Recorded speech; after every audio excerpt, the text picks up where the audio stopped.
Apocalipse 19, 11 diz: Cristo, o vencedor da besta e do falso profeta.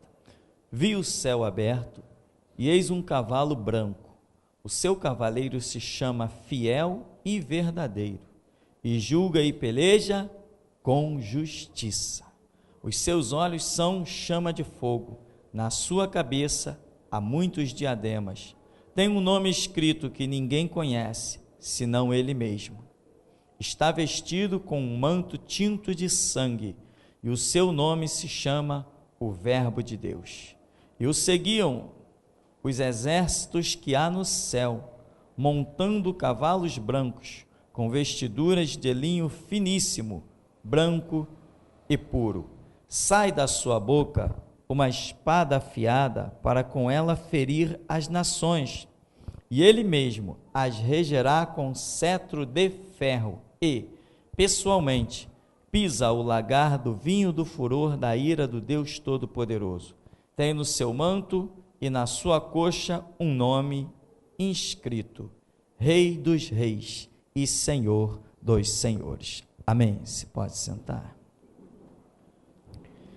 Irmãos, essa passagem que fala de um dos juízos de Deus, no caso aqui vários juízos, que é Apocalipse 19, que fala que foi visto um cavaleiro num cavalo branco, ele se chama pelo nome Verbo Divino, ou a Palavra de Deus, que deixa claro em todos os detalhes que está se tratando da saída do Senhor Jesus, inclusive uma saída que vem para o implante do milênio. Nós identificamos isso no próprio texto, que diz que ele regerá as nações, ele vai governar as nações. Reger significa governar, ele governará as nações. Então, nós até imaginamos que seja aquele episódio quando ele vem para colocar fim naquele governo do anticristo, ali na guerra do Armagedon.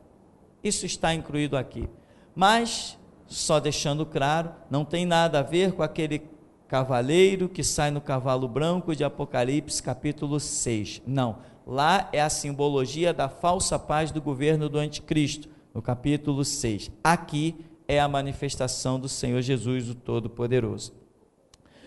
E esta saída de Jesus, descrita como João foi arrebatado lá nas regiões celestes e contemplou essas coisas, e muito do que ele viu não entendeu, obviamente, né?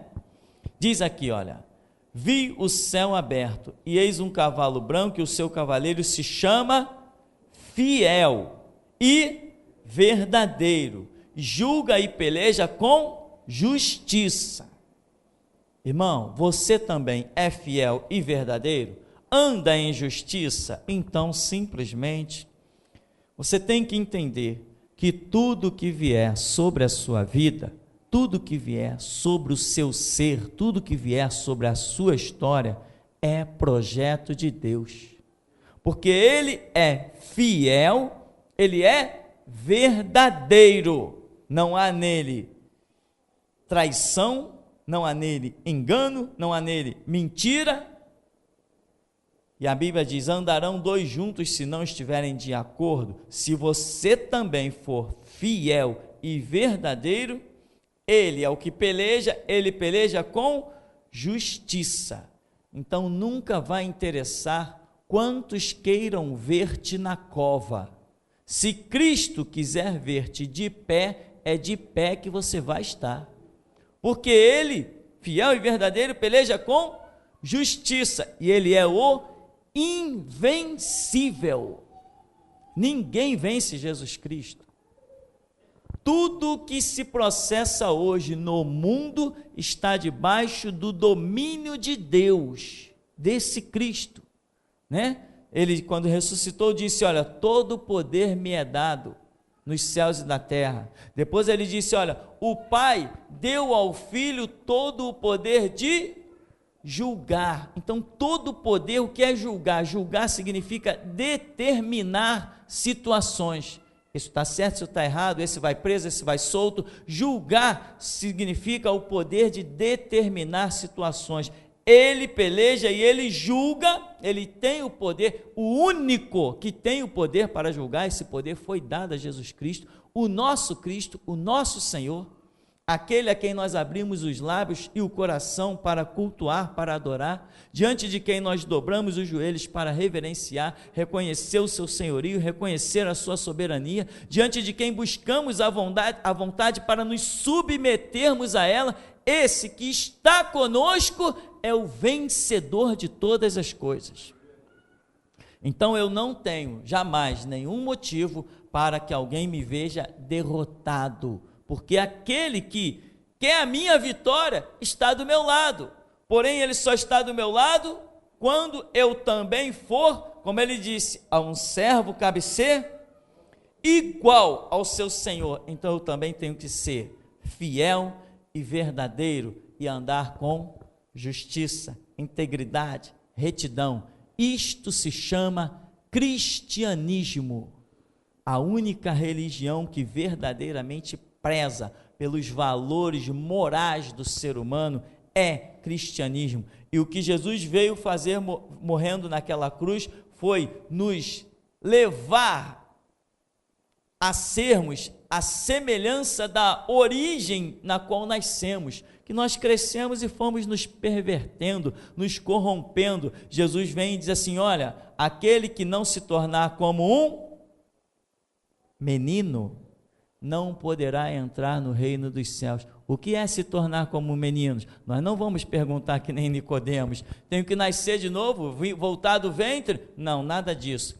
Ser como menino significa restaurar os seus valores morais, como quando você é uma criança e ainda não foi pervertido nos seus valores morais. Então, isso que significa ser como uma criança. Não é simplesmente na inocência, não é questão de inocência, é questão de retidão, de ter valores não corrompidos, não profanados, porque o que corrompe os nossos valores? Quando uma criança tem 11, 12 anos de idade, bom, hoje talvez um pouco mais já poderia atentar para isso diante de tanta informação, internet, mas vamos imaginar uma criança com 8 anos, 9 anos, você chegar e dizer assim para ela: você quer $1 milhão? Ela pode até te responder assim: não. Mas você não quer $1 milhão? Não. Porque eu não preciso de nada. É a inocência da criança, é o conceito moral. Agora, você chega para um adulto, quer $1 milhão? Quero. Porque ele já tem um monte de valores corrompidos dentro dele. E aquele $1 milhão completa os seus desígnios. Aí você chega para uma criança de 8 anos, 9 anos, quer $1 milhão? Aí se ela disser assim para você: eu quero. Aí você pergunta assim para ela: o que você vai fazer com isso? Sabe o que ela vai te responder? Não sei. Porque não tem corrupção dentro dela. Se você botar ela, ó, esse $1 bilhão é teu, ela não tem o que fazer com aquilo. Nós, irmãos, temos dentro de nós valores corrompidos que o Senhor Jesus, ao morrer naquela cruz, lutou para que eles fossem convertidos, redimidos, para que nós voltássemos às origens. Então, se eu voltei à origem, se eu larguei de mão o pecado, deixei de lado a corrupção que o mundo lançou sobre mim, que eu aceitei, se eu consegui achar a placa de retorno nessa história, então se agora eu ando em justiça, o mundo está diante de uma pessoa indestrutível, porque Jesus falou assim: as minhas ovelhas ouvem a minha voz e me seguem, e eu lhes dou a vida eterna. Nós somos indestrutíveis. É impossível de alguém sequer frustrar os projetos de Deus na nossa vida. Se Deus disser assim: você vai durar 100 anos, anda na minha presença, irmão, nem se colocarem você no paredão, diante de uma bala de canhão, acredite, você vai sair dali inteirinho e vivo, porque os planos de Deus jamais serão frustrados. E aqui diz: ele peleja e julga com justiça. Então, o que eu quero dizer para você que está aqui nessa noite? Eu quero dizer que se você não vê as coisas acontecendo de acordo com os projetos de Deus na sua vida, não culpe ninguém, porque é Ele que faz justiça.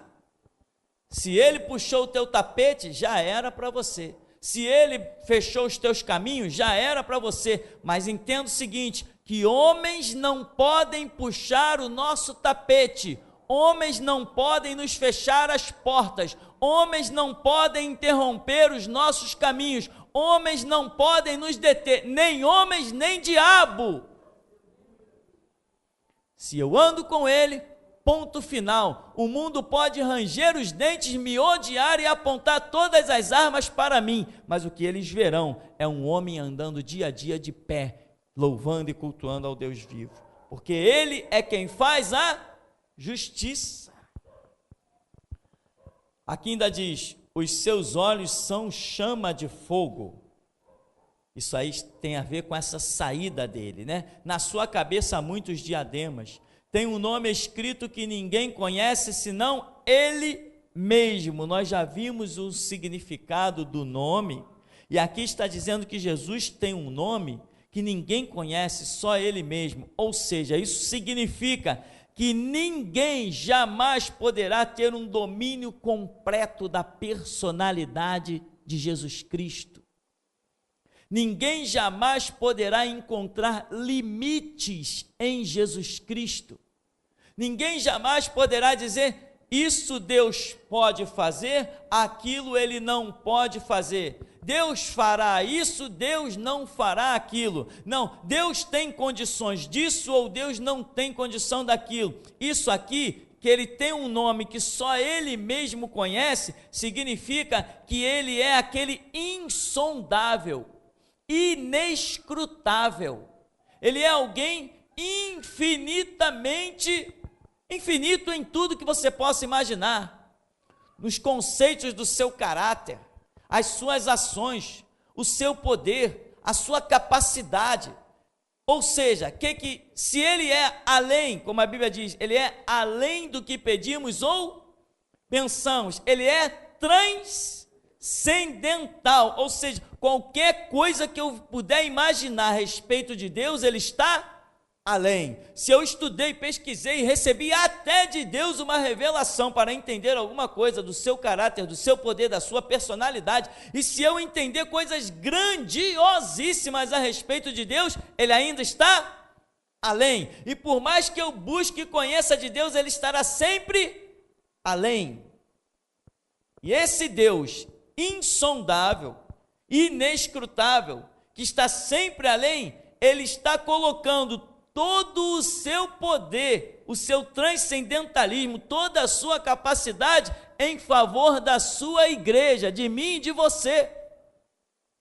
Por que não seríamos vencedores? A Bíblia diz, um dos apóstolos escreve, que nós somos mais do que vencedores por aquele que nos amou e a si mesmo se entregou por nós. Ele também diz, aquele que nos amou a si mesmo se entregou por nós, como não nos dará também com Ele todas as coisas? Irmão, dobra os teus joelhos, inclina a tua fronte, confessa com os teus lábios, busca a humildade, clama pela simplicidade, esquece os status dessa sociedade profanada, corrompida, dessa Sodoma e Gomorra na qual nós habitamos, esquece isso aí, anda com Deus, desfruta e come do melhor da terra, triunfa, glorifica a Deus e ajunta galardão no céu.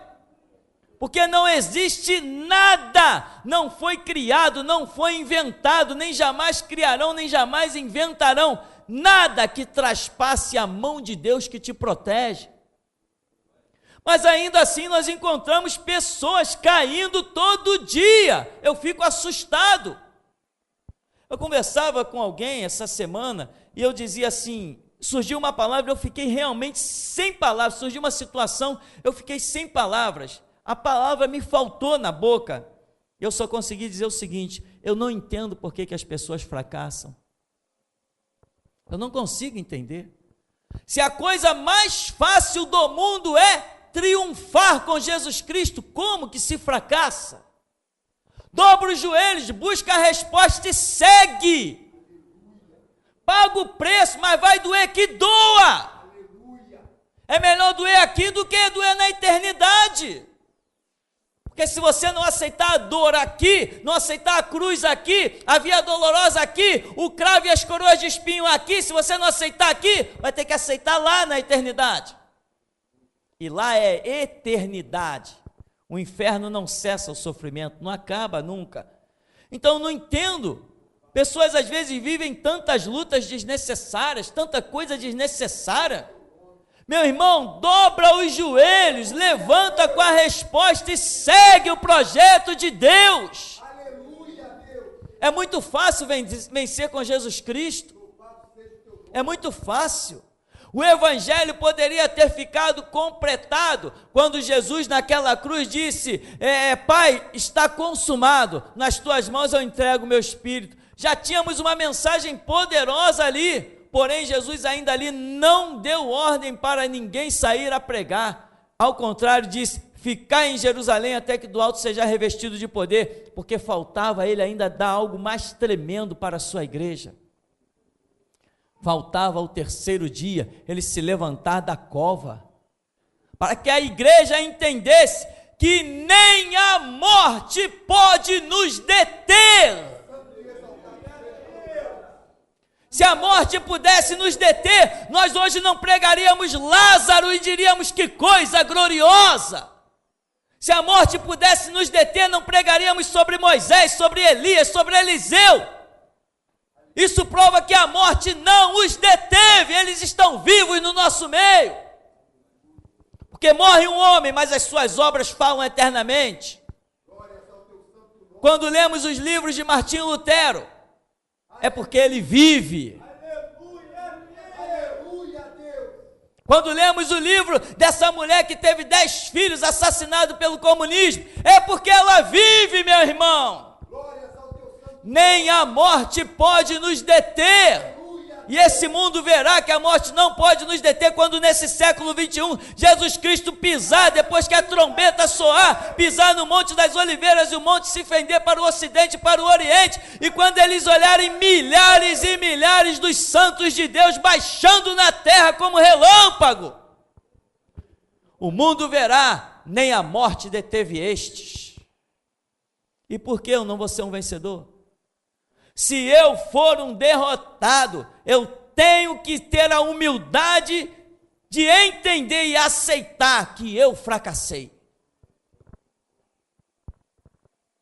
Eu nasci nessa cidade, nesse bairro, nesse mesmo endereço, meu irmão. E tudo que eu tinha era uma pipa, uma bola de gude e um peão. Ou uma bolinha daquelas, né, de plástico, para jogar um futebol. Brinquedo de pobre. Brinquedo de pobre.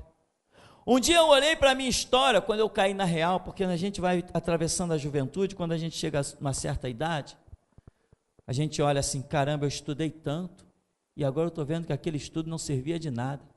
Mais valia ter uma profissão do que ter estudo. Nessa sociedade, muitas vezes, é assim que a coisa funciona. Quem tem profissão ainda consegue ganhar o pão de cada dia, mas muita gente que tem estudo, às vezes não consegue. Eu conheci muito advogado desempregado, conheci muito engenheiro desempregado, pedindo cesta básica dentro de igreja. Eu conheci muita gente de muito estudo, formado em faculdade e sem espaço para trabalhar.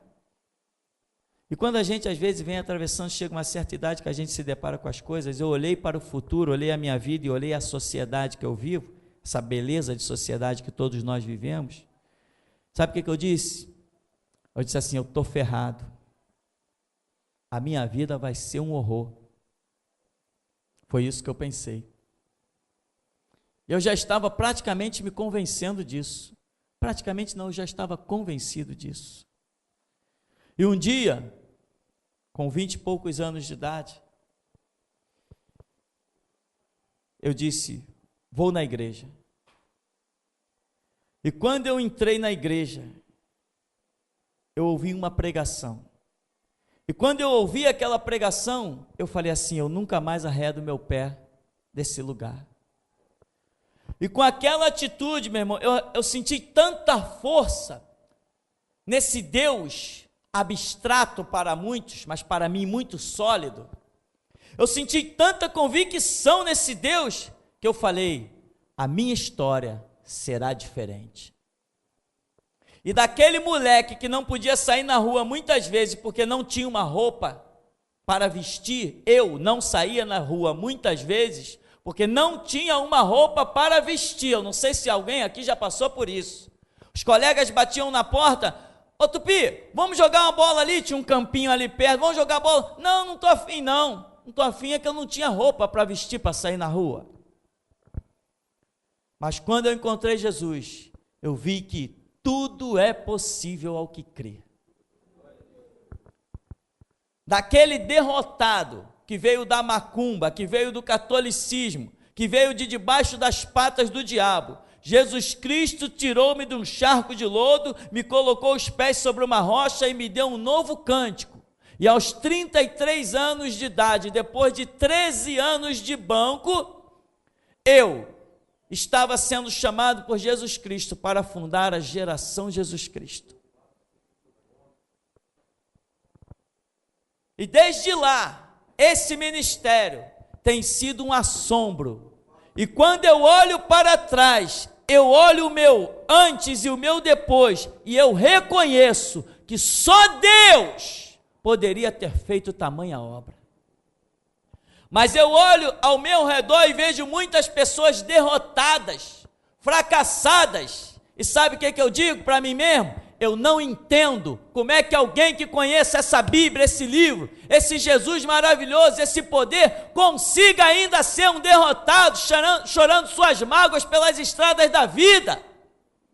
Eu tenho lutas, eu tenho lágrimas, mas elas ficam esquecidas diante da alegria de conhecer esse Deus vivo e poderoso. Eu tenho muito mais motivos para virar cambalhota e glorificar Jesus Cristo do que para ficar num canto chorando lágrimas. Esse Deus que transforma vidas está hoje em nosso meio. Agarra as vestes dele, meu irmão, e diga para ele, eu não te deixarei enquanto não me abençoares. Quer um exemplo de que Jesus Cristo transforma água em vinho? Olha para mim. Olha para mim. Muitas vezes para matar a fome eu tinha que ir para a casa de alguém. Meus pais chegavam a ficar uma semana dentro de casa sem comer. Uma semana! Se alimentando de café e cigarro. E hoje, meu irmão, se tiver alguma coisa no mercado que eu não compre, é porque eu não quis comprar. Sabe por quê? Porque Jesus Cristo é que transforma a nossa vida. Jesus Cristo é esse aqui. Ele é fiel. Ele te chamou a um ministério, te chamou ao evangelho. Ele tem projetos. Agora, tente ser fiel também. Paga o preço. Tem gente que quer viver a sua vidinha do seu próprio jeito. Nem Jesus Cristo viveu sua vida do seu próprio jeito. A Bíblia diz que ele aprendeu obediência através de quê? Do que padeceu. Padeça, meu irmão. Padeça. Porque todos nós teremos na nossa vida o terceiro dia, em que a pedra do túmulo vai rolar, e um clarão vai resplandecer, e alguém vai dizer, por que procuras o vivo dentre os mortos? Esse dia sempre existe nas nossas vidas, Jesus é o exemplo para nós. Agora, fracassou, está derrotado, ergue a cabeça, meu irmão, levanta e resplandece, porque vem a tua luz, e a glória do Senhor vai nascendo sobre ti. Você que ainda está aqui dentro, você tem essa oportunidade hoje, de reescrever toda a tua história, toda.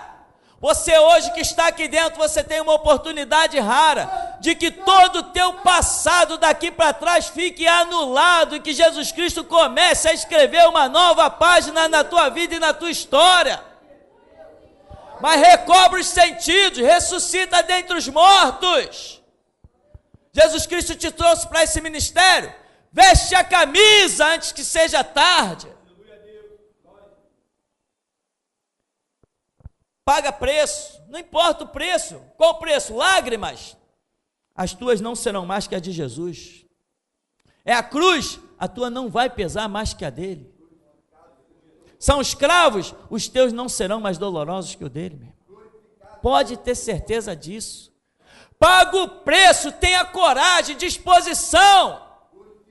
Tem gente que diz, eu sirvo um Deus vivo, mas quando se imagina no deserto, prefere ficar ancorado em braços de carne. Quem crê num Deus vivo, meu irmão, fecha os olhos e pula no abismo. Isso é crer num Deus vivo. Mas tem gente que diz, não, eu estou bem com Deus, deixa o meu barco ancorado. Quem crê em Deus, meu irmão, larga a âncora do barco e vai para alto mar. É assim que funcionam as coisas. A fé que remove montanha não é comodismo, é atitude. A fé que remove montanha, meu irmão,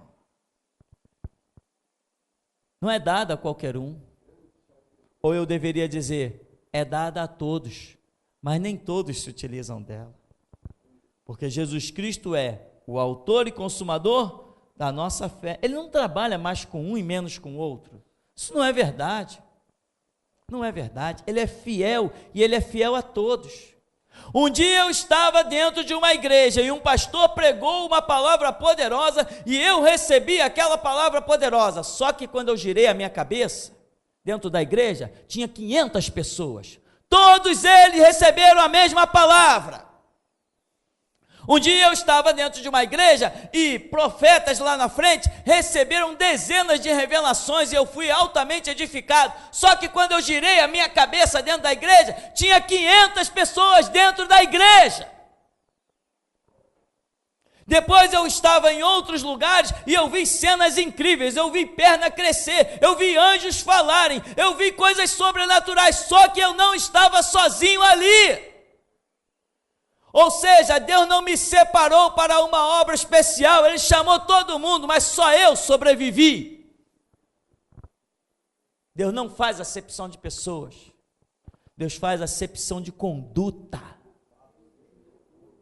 E é por isso que a balança que está posta dentro desse ministério, que vai gerar os que vão ultrapassar essa dispensação para outra, é uma balança que mede comportamento. Não está medindo conhecimento de ninguém, nem fé de ninguém, está pedindo comportamento. Você sabe o que é ter um pastor arrogante dentro de uma igreja, prepotente, folgado, mal educado? Ninguém suporta isso. Se Deus tem projetos aqui dentro de alguns virem a ser líderes nessa seara, meu irmão, vai ter que ter pelo menos educação. Não interessa que o camarada ressuscita aos mortos, é um arrogante, eu não quero nem olhar para a cara dele. Aqui diz, né? Verso 13, está vestido com um manto tinto de sangue, e o seu nome se chama o Verbo de Deus, ou a Palavra de Deus. Por que ele tem aí um manto tinto de sangue? Porque aí, meu irmão, Jesus está se dirigindo para uma matança. Jesus está se dirigindo para uma matança. Alguns dizem, não, pastor, Jesus matar? Quem deu a vida? Jesus. Quem tem o direito de tirá-la? Jesus. Ele não falou, a porta que eu abro ninguém fecha? Ele não falou, eu tenho as chaves da morte e da vida?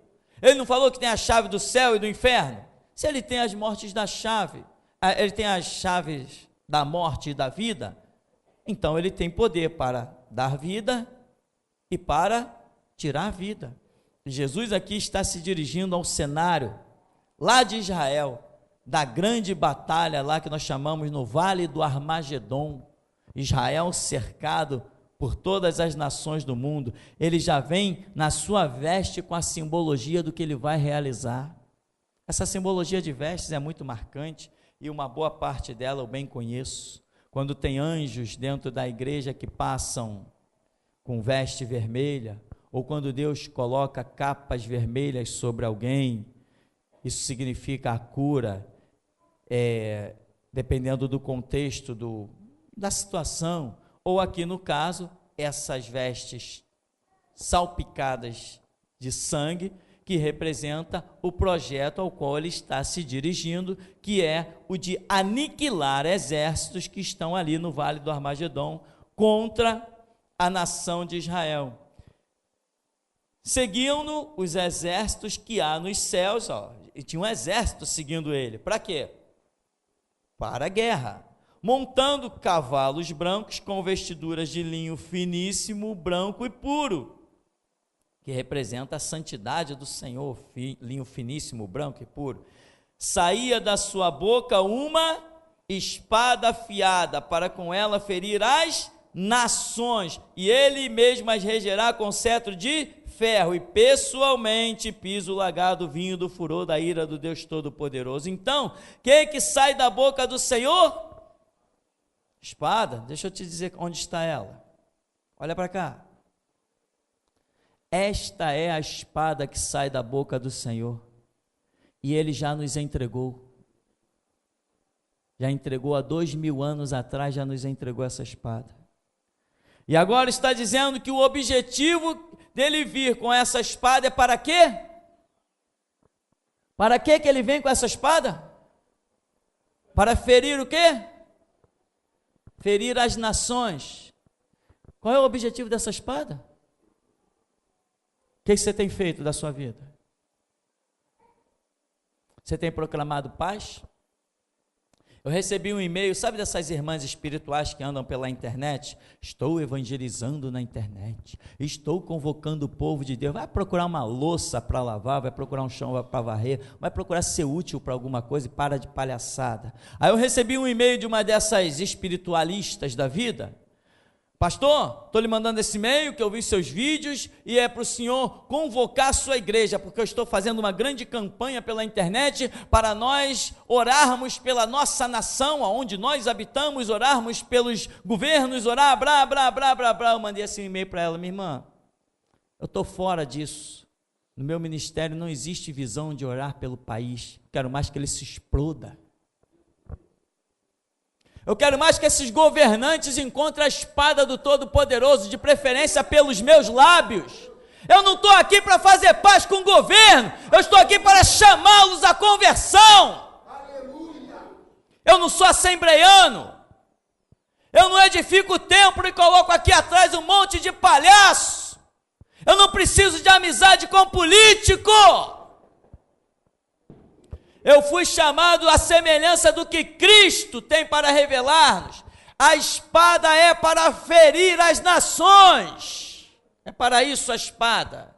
E quem quiser usar a espada para outra coisa, meu irmão, está fora do projeto de Deus. Essa espada sempre foi para ferir as nações. E tanta gente que foi de renome aí, que nós vimos cair: Billy Graham, Benny Hinn, Josué Irion e tantos outros nomes poderosos do evangelho que fracassaram. Silas Malafaia.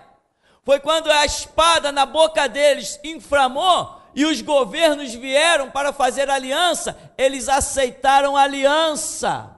E a aliança foi e é e será sempre a desgraça da igreja. A igreja é soberana, a igreja não se curva, a igreja não se aliancia, a igreja tem governo próprio, a igreja tem constituição própria, que é a sua palavra, a palavra de Deus. A igreja não se associa, não aceita outra ideologia, não compactua com nada nem com ninguém.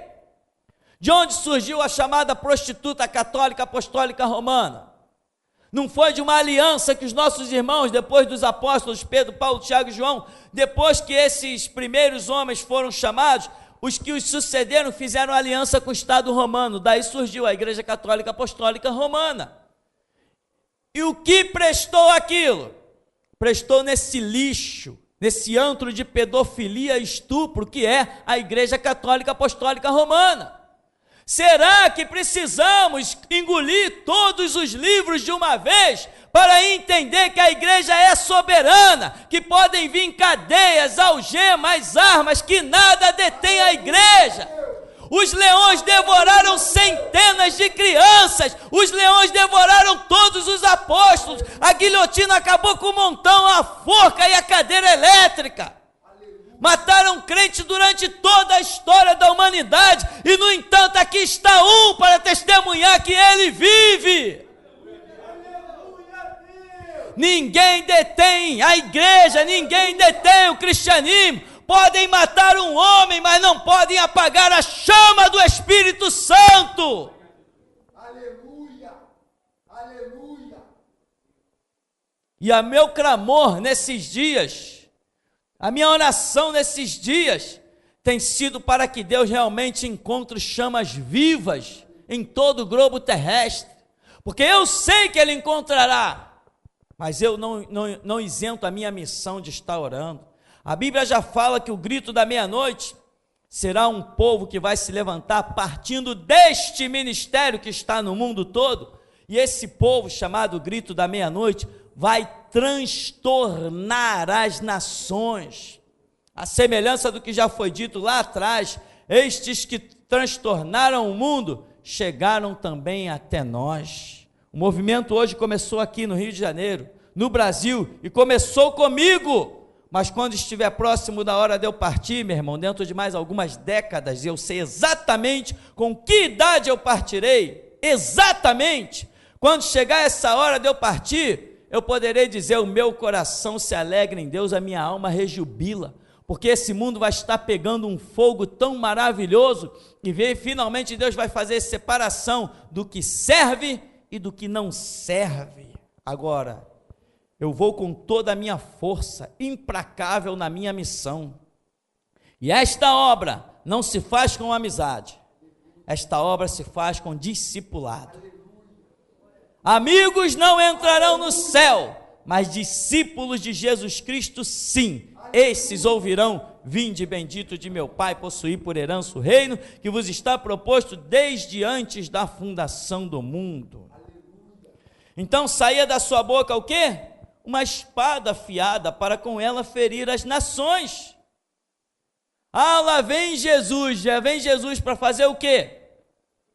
Para ferir, para abater, para matar. As suas vestes já estão tintas de sangue. Ele não vem para fazer aliança, porque quando Jesus pisar no resplendor do Monte das Oliveiras, e a Bíblia diz: todo olho o verá, afinal de contas, com a tecnologia que tem hoje, ninguém tem mais dúvida disso, todo olho o verá. Seria um momento dele dizer assim: está vendo, nações?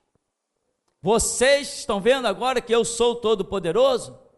Pois bem, quem quer ficar do meu lado, venha. Quem não quer, vai. Não, nada disso. Quando ele se manifestar, já com a sua palavra a ser implantada, não tem trégua, não chamará ninguém ao arrependimento. Quem estava na condição esperada por ele, quando ele se manifestou, viverá.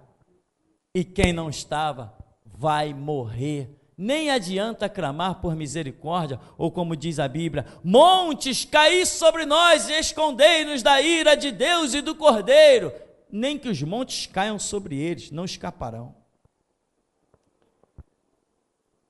Aqui ele diz então que ele tem no seu manto e na sua coxa um nome inscrito: Rei dos Reis e Senhor dos senhores. Quer dizer, está sempre acima de todos e de qualquer comando. Então, vi um anjo posto em pé no sol, e clamou com grande voz, falando a todas as aves que voam pelo meio do céu: vinde, reuni-vos para a grande ceia de Deus, para que comais carnes de reis, carnes de comandantes, carnes de poderosos, carnes de cavalos e seus cavaleiros, carnes de todos, quer livres, quer escravos, tanto pequenos como grandes. Vê a lista como é que começa de cima e vai pegando todo mundo. Jesus tem uma peleja e está chamando aves para se alimentar de cadáveres. De quem são esses cadáveres? Dos reis. De quem são os cadáveres? Dos comandantes. De quem são os cadáveres? Dos poderosos. Até de cavalos e seus cavaleiros. Sabe o que significa cavalos e seus cavaleiros? Os militares. Significa eles. Cavalos e cavaleiros significam os militares. Estou gritando só para o mundo me ouvir, irmão. Só para isso. Porque muita gente tem medo de falar isso. Mas eu não sei o que é medo. Significa que dificilmente um militar escapará. Essa massa de militar que o mundo tem, dificilmente um escapará. Eles prestam um serviço cego. Aliás, que se não fossem cegos, nem exército existiria. Quem sabe eles ouvindo isso não resolvem me prender logo, porque eu estou ansioso. Já não estou nem dormindo direito, estou sonhando já com a prisão. Eles não me prendem. Qualquer hora eu vou bater lá. Por favor, dá para me prender? Tem uma cela aí para mim? Por enquanto é só ameaça, só promessa. Então, para que comais carne de quem? De quem lhe dera. Agora, depois ele diz, de todos, quer livres, quer escravos, tanto pequenos como grandes. Por quê? Sempre, em toda a massa popular, em toda a camada social, ou em todo tipo de camada que a sociedade já produziu e produzirá ainda, tem gente que é contrária aos conceitos de Deus. Às vezes o camarada é um pobre coitado, me permita a expressão, é um miserável. Está lá sendo surrado pela vida de tudo que é jeito. A gente chega para o camarada, ô meu amigo, dá uma chance para Jesus. Conhece um pouco da Bíblia? Não, esse negócio de crente eu não gosto não. Mas tu já leu Bíblia? Não. Tu já foi dentro de uma igreja? Não. Eu não é um miserável. Se você estiver no maior sufoco, no maior aperto, já bateu em todas as portas, alguém te apresenta mais uma, tu não vai pelo menos querer saber o que tem lá dentro? Mas tem gente que é muito miserável. Ou seja, ao contrário do que muita gente pensa, que Jesus quando vier, vai pegar só os poderosos, ele aqui está dizendo, ó, vai pegar até escravos, pequenos e grandes, livres e escravos. Não vai escapar ninguém quando Jesus pisar no Monte das Oliveiras.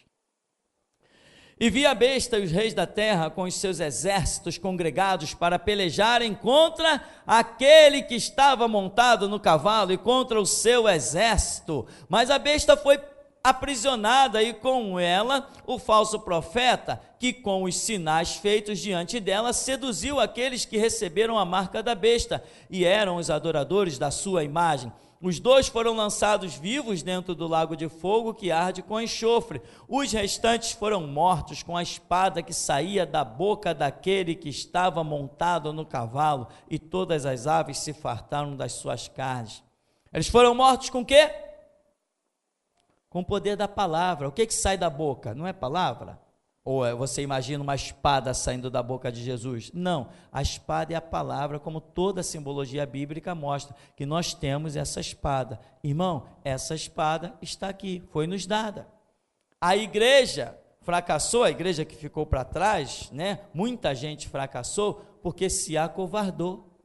Não foram capazes de entender que esta espada é invencível. Se eu luto por essa espada, não faz diferença nenhuma se eu vivo ou se eu morro, porque a causa da espada vai permanecer, e se a causa dela permanecer, eu tendo morrido por essa causa, eu viverei eternamente, eu estarei bem, eu estarei com o meu galardão, estarei separado por Deus. O que eu preciso fazer é lutar por essa espada. Agora, muitas pessoas dizem assim, a palavra de Deus é uma espada poderosa. Perfeito, eu também creio nisso, mas para que eu quero uma espada se o meu projeto é apenas proclamar a paz? Quem precisa de escudo?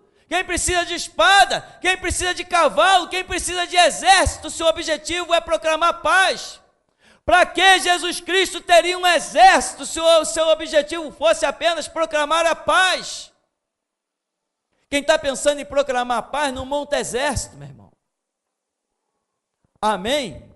Então, Só para encerrarmos, né? Esta palavra ela é repetitiva, que diz: a espada que saía da sua boca. Nós lemos outra passagem lá embaixo, que também, anterior, que também fala, no verso 15, sai da sua boca uma espada afiada, para com ela ferir as nações. Irmão, esse dia está breve, muito mais breve do que o que muita gente pensa.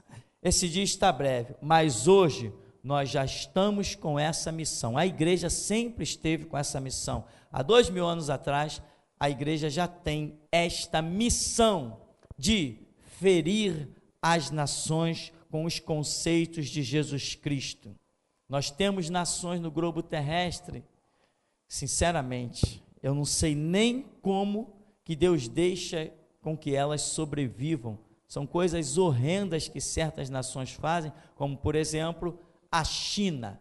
A China é uma nação tão assassina e tão sem escrúpulo, tão desrespeitosa dos direitos humanos, do direito de cidadão de cada pessoa. A China é um negócio tão horrível que eu não sei como não caiu fogo do céu ainda para destruir aquela raça, né? Só chamando assim, aquilo não são pessoas dignas de vida, mas Deus ainda lhes deixa viver com o que faz a China. A China é um horror, a China é um corpo de administradores sem nenhum escrúpulo, sem nenhum caráter, sem nenhuma honra, sem nenhuma dignidade.